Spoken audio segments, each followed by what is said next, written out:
पहा नवीन एपिसोड्स एकदम add free.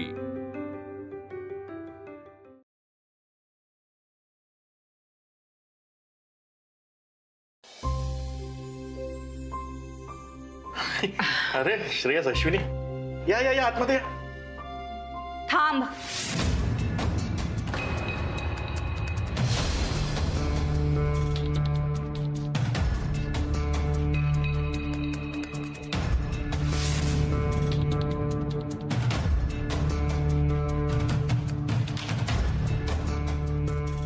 काय झाली ॲडव्हेंचरस ट्रिप करून? गाडीत झोपून झालं, मोठेपणा गाजवून झाला, सगळ्यांची सिंपथी घेतली आणि सगळं झाल्यानंतर नाक घासत बरोबर माझ्या उंबरठ्यात आलात ना? मला माहितीच होतं हे सगळं झाल्यानंतर तुम्ही इथेच येणार परत। मी फक्त बाबांना इथे बस बस बस, तू इथे का आलीयस, कशासाठी आलीयस हे जाणून घेण्यात मला अजिबात इंटरेस्ट नाहीये। मला फक्त एवढंच सांगायचंय की तुम्ही दोघं इथे पाऊल ठेवलेलं मला चालणार नाही। शिल्पी, हे घर माझं आहे। या घरात कोण येणार कोण नाही हे मी ठरवेल, कळलं? तुझ्या आईच्या अट्टापायी श्रेयस आणि अश्विनी हे घर सोडून बाहेर केलेत आणि मी गप्प राहिलो। पण याचा अर्थ असा नाही की हे दोघे या घरात कधी येऊ शकत नाही, ते कधीही येऊ शकतात। या घराचा मालक मी आहे, म्हणून मी सांगतो श्रेयस आणि अश्विनी या घरात हवं तेव्हा येऊ शकतात। कसं आहे ना बाबा, आज हे 5 मिनिटं भेटायला येतील, उद्या कदाचित पूर्ण दिवसभर भेटायला येतील आणि परवा इथे ठाण मांडून बसतील। मग काय करायचं मी? मला नाहीये विश्वास या दोघांवरती। ही हवं तर माझी इनसिक्युरिटी समजा किंवा आणखी काही समजा, पण मला हे दोघे इथे आलेलं चालणार नाही।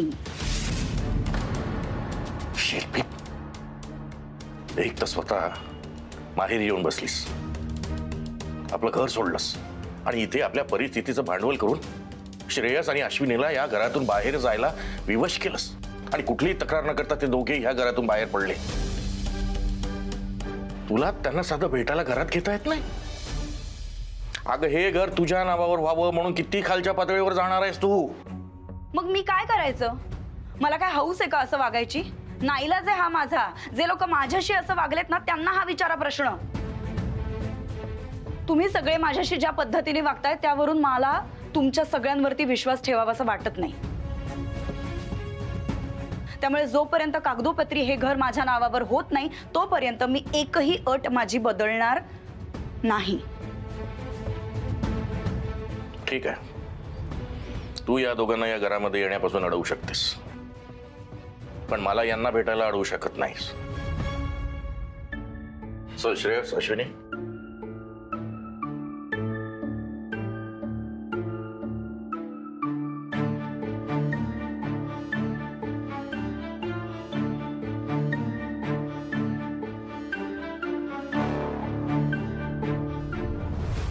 बाबा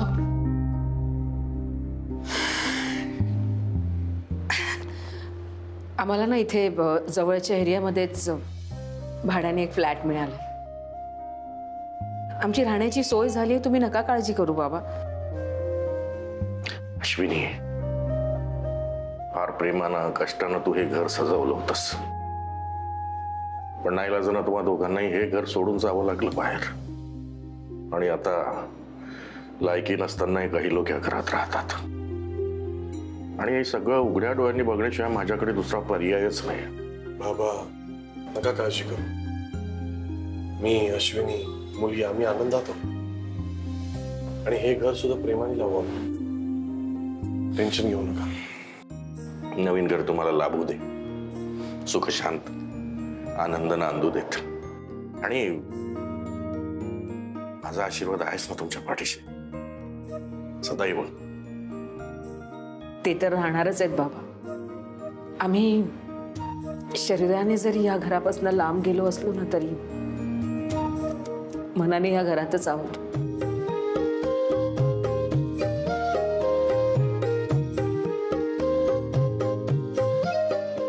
नमस्कार करतो। सुखी राहा। श्रेयस, काळजी घे सगळ्यांची. आणि तुम्हाला काही गरज भासली ना तर मला कळवा, मी आहेच. हो बाबा, तुम्ही तब्येतीची काळजी घ्या. येतो. येतो बाबा.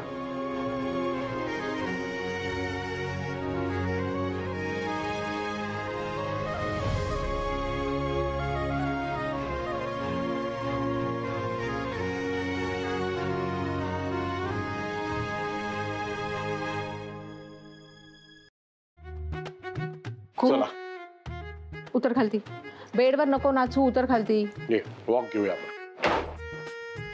पण एक बरं झालं अश्विनी, आपल्या घराचा प्रश्न सुटला. हो ना बाबा. म्हणजे कसं गाडीत झोपायला मजा तर येत होती, पण थोडी थोडी. सकाळी उठल्यावर ना दात घासायला नव्हतं जमत ना, म्हणून. तुला माहितीये तुझ्या स्कूलची बस इकडे पण येते आणि आई बाबांचं ऑफिस आणि पार्लर पण इकडून जवळ आहे. खरंच यार अश्विनी, कन्व्हिनियंट लोकेशन आहे ना. पण बाबा, प्रतीक दादा किती चांगला आहे. त्यांनी तर मला मदत केली ते कपाट लावायला, आणि परत ती मोठी बॅग होती ना ती उचलून द्यायला. मग is a very good guy. खरंच खूप मदत केली त्यांनी. पटकन हा पर्याय सुचवला, सगळं अरेंज करून दिलं. अश्विनी, तुझ्याबरोबर मिसेस इंडियामध्ये होता ना तो? कधी बोलली नाहीस इतका चांगला मुलगा आहे तो. हा राहून गेलं असेल सांगायचं, लक्षात नाही आलं माझ्या.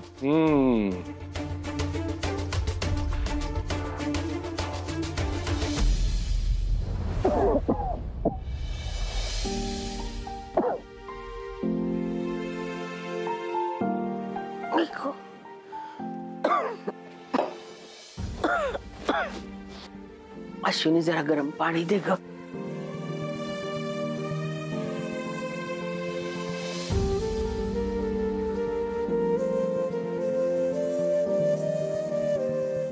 लक्षातच राहत नाही की अश्विनी घरात नाही.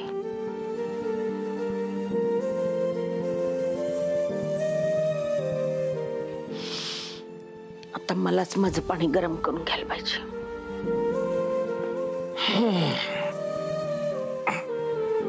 गुरुदेव दत्त.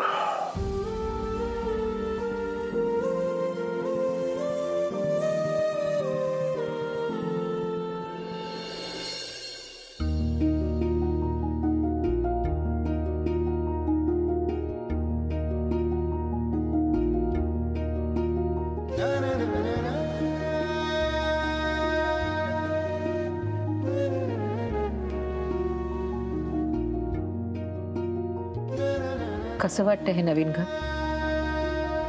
खूप अनोळखी वाटतंय ना. खरं सांगू का, मला ना आपल्या घराचीच आठवण येते. आई, किती उशीर झालाय, चल झोपायला. काय करत होतीस? अगं, या भांड्यांच्या गराड्यात मी स्वतः कुठे आहे हे शोधते. म्हणजे मग तुला माहित आहे, घर विकत घेणारा माणूस जेवढा घराशी वास्तूशी जोडलेला असतो ना, तेवढाच घर राखणाराही जोडलेला असतो ग. आणि कुटुंबाचा आनंद कशात असतो माहिती? जेव्हा अख्खं कुटुंब जेवून तृप्त होऊन रात्री समाधानी मनाने झोपतं ना, त्यातच तो आनंद दडलेला असतो. मग याच्याशी रिलेटेड आला स्वयंपाक. आणि स्वयंपाक करणं म्हणजे रोज एक नवीन आव्हान असतं बरं का. माझे ना हे सगळे सोबती सवंगडी ना मी तिथेच सोडून आले ग. म्हणजे बघ ना, पांढरा भात आहे ना, माझ्यासाठी फक्त भात नाही आहे, तर तो भात ज्या कुकरमध्ये शिजतो, ज्या डब्यात असतो, तो कुकर, तो डब्बा. आणि तुला जेव्हा जेव्हा मी चटणी करायला सांगायचं ना, तेव्हा त्या जो मिक्सरमधनं भसाडा आवाज यायचा ना, त्याच्यावरनं मला कळायचं की चटणी किती चांगली झाली आहे. माझ्या ना सगळ्या सोबती आणि मित्रांना ना मी मिस करते. असो, इथे आल्यावर एक नवीन चॅप्टर सुरू झालाय. आता इथेही मला नवीन सोबती सवंगडी शोधावे लागतील. तेच बघत होते, सापडतायत का? जरा कठीण आहे, पण बघू, देती बॉटल.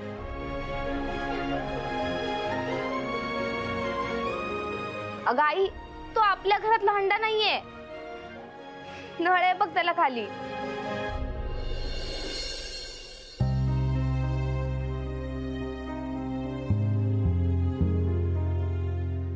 खरंच ग कठीण आहे, पण तुला लवकरात लवकर सापडतील बघ. म्हणजे ना, जसं तू त्यांच्यात तुझे मित्र शोधतेत, कदाचित तेही तुझ्यात मित्र शोधत असतील आणि त्यांनाही आपली नव्यानेच ओळख होते ना. बस झालं पाणी तेवढंच हवंय. चल आता झोपायला. मी आलेच, तू हो पुढे. लगेच येशील ना? अगं हो, येते. ये लगेच.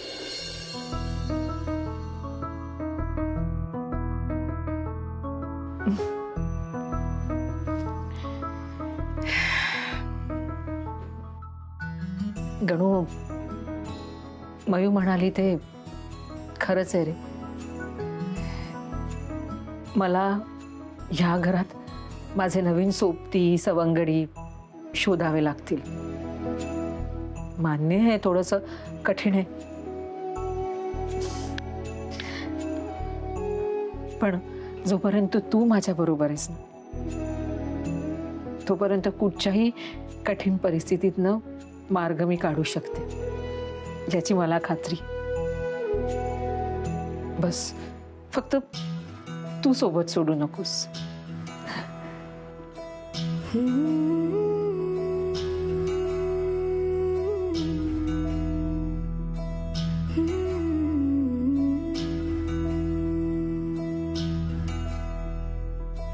एका हाती संसार, एका हाती स्वप्न, खोपा बांधते मी कष्टाने उंच ग.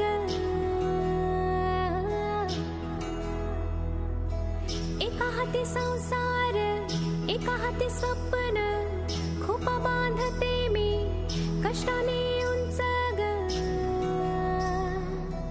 भरारी घेण्या उमले बोला पंख, म्हणे मला चाल पुढे पुढे ग आनंद.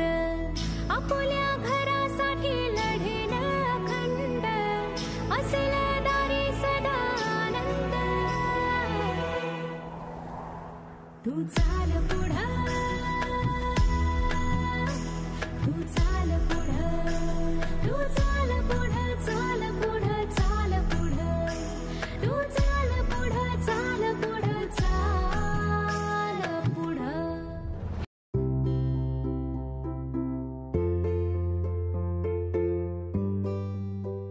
हे बापरे, आता तर इथे ठेवला होता हा गॅस लावताना. काय झालं आई? अगं लायटर सापडत नाहीये. हा काय लायटर? हा, काय होतंय माझं. आई काम डाऊन, होईल सवय. हो,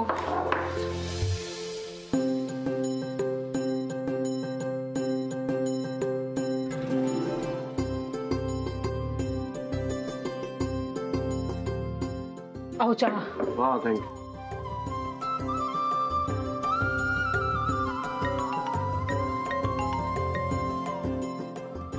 अश्विनी, हा, आता जेनिफरचा फोन आहे. जेनीचा फोन? एवढ्या सकाळी सकाळी का फोन केला तिने? सकाळ? अगं दुबईमध्ये सकाळ असेल आता. आपल्याकडे 11 वाजले. एवढं मोठं घड्याळ लावलंय ना इकडे, किचन मध्ये लावूया. अरे देवा, द्या. घे. हॅलो, हा, हो जेनी, पोचते मी 5 मिनिटात पोचते. हो हो हो हो. 5 मिनिटं? आई, दूध ठेवलंय ओट्यावर, जरा फ्रीज मध्ये ठेवा. आई? आई?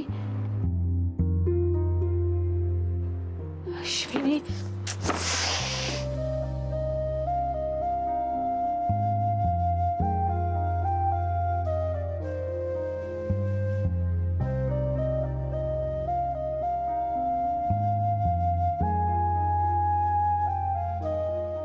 मयू ऐक ना बाळा, तुझा डबा भरून. सॉरी सॉरी सॉरी, तुझी परीक्षा विसरूनच गेले. अहो ऐका ना, तुम्ही मयूचा डबा भरून द्याल का? आणि हो ना, मी कपडे तिथे वाळत घातले. हल्ली ना पाऊस केव्हाही येतो, एखादी सर आली तर सगळे कपडे भिजतील, तर ते वेळेत काढून घ्या. हा अगं पण मला पांड्याबरोबर मीटिंग आहे, एका पार्टीला भेटायचंय. पण डबा भरून घेईन मी, डब्याचं काय टेन्शन नाही. नाही नको, मी तुम्हाला सुद्धा डबा देते भरून. 1 मिनिट. मला अगं नको, मी भरेन डब्बा. अगं काय करतेस?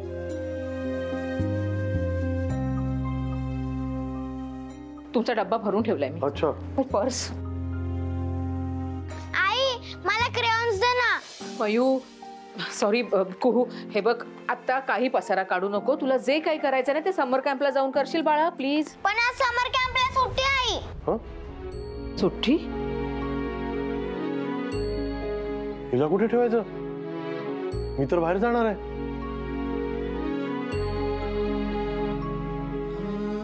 आई अगं मला कॉलेजला जावंच लागेल, टेस्ट आहे आज.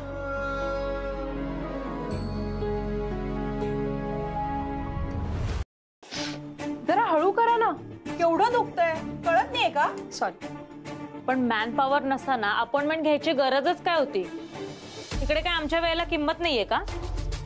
मॅडम एक्स्ट्रीमली सॉरी, पण बस आत्ता तुमची मी सर्व्हिस स्टार्ट करते प्लीज. म्हणजे आधी आम्हाला फसवलं, आता तिला फसवताय. बाहेर एवढा बोर्ड लावलाय अश्विनी ब्युटी पार्लर म्हणून, पण ती अश्विनी कधी दिसतच नाही. सगळ्या पार्लर मध्ये हीच कंडिशन आहे, हे पार्लरवाले असेच फसवतात. अहो मॅडम आम्ही फसवत नाही होत, आत्ता येईल अश्विनी. पण मग आता कुठे? हा प्राजू, नाही मी कुहूला ना संध्याकाळी पिकअप करते.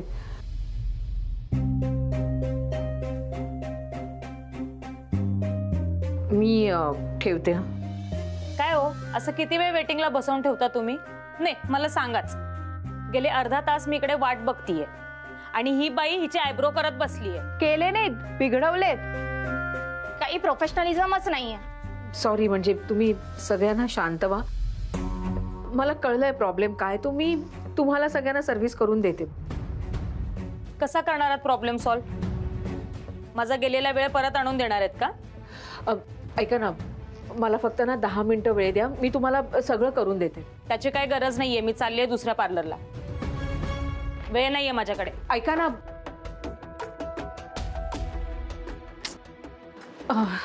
सॉरी खरंच मी तुमच्या दोघींचं काम करून देते लवकर. जेनी ती मला सॉरी ते डायरी दे. अहो दोघींच्या सर्व्हिसेस कशा करणार आहात तुम्ही? तुम्हाला देवाने 2च हात दिलेत ना, म्हणजे एका मागोमाग एकच करावं लागणार आहे ना तुम्हाला. स्नेहा मॅडम, तुमचं ब्लीच आणि आयब्रोज आहेत ना? हो.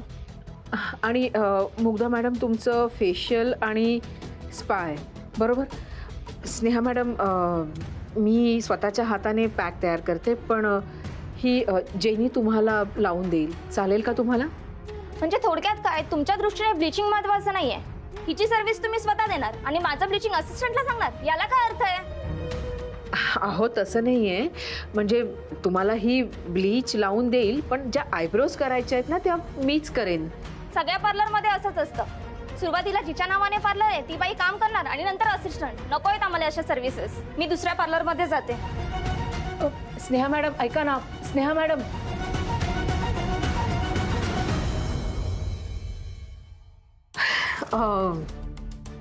मी तुमचं फेशियल करून देते. हा,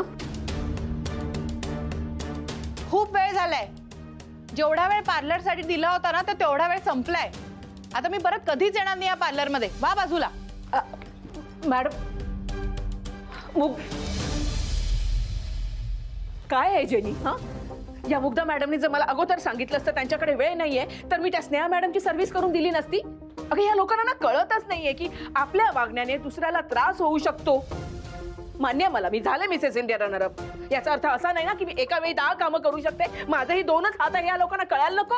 अश्विनी शांत हो, तू शांत हो. आधी तू शांत हो. काय तू शांत काय तू बस, शांत तू हो शांत मी? बस. जेनी सांग ना मला. मी नवीन घर लावायचं, स्वयंपाक करायचा, मुलीला सोडायचं का काय करायचं, पार्लर सांभाळायचं, मला काही कळत नाही. एका वेळी 10 गोष्टी कशा ऍडजस्ट करायच्या, माझं ना डोकं भणभणायला लागलंय. काय झालंय मला असं, मला खरंच कळत नाहीये. अगं सूचनाचं झालंय, मला कळतच नाही की मी कुठे चुकते, काय करू मी. अश्विनी तू कुठेच चुकत नाहीये किंवा तू कुठेच कमीही पडत नाहीये, पण तुझ्यावर इतक्या रिस्पॉन्सिबिलिटी आहेत, सो तुझी त्यातनं तारांबळ उडते. होतं असं. आणि बघ, बेस्ट पार्ट काय आहे माहितीये का, की तुझ्या घरी इतकं टेन्शन असून सुद्धा त्या बायकांशी बोलताना ते तुझ्या चेहऱ्यावर नाही आलं की तू जाणीव करून नाही दिली. आणि बघ कसं आहे अश्विनी, शेवटी तू मिसेस इंडिया फर्स्ट रनरअप आहे, तर त्यांचे पण काहीतरी एक्सपेक्टेशन आहेत की त्यांनी पार्लरमध्ये आल्यानंतर तू असावं, तू त्यांना अटेंड करावं, बरोबर ना? आणि हे आपल्या पार्लरसाठी किती आवश्यक आहे. सॉरी, तू म्हणतेस ना जेनी ते बरोबर आहे, मला असं करून नाही चालणार.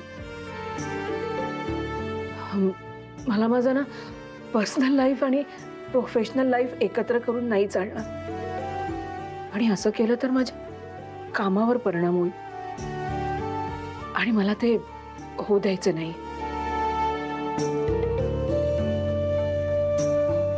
नाही होऊ देणार मी. गुड. ओके.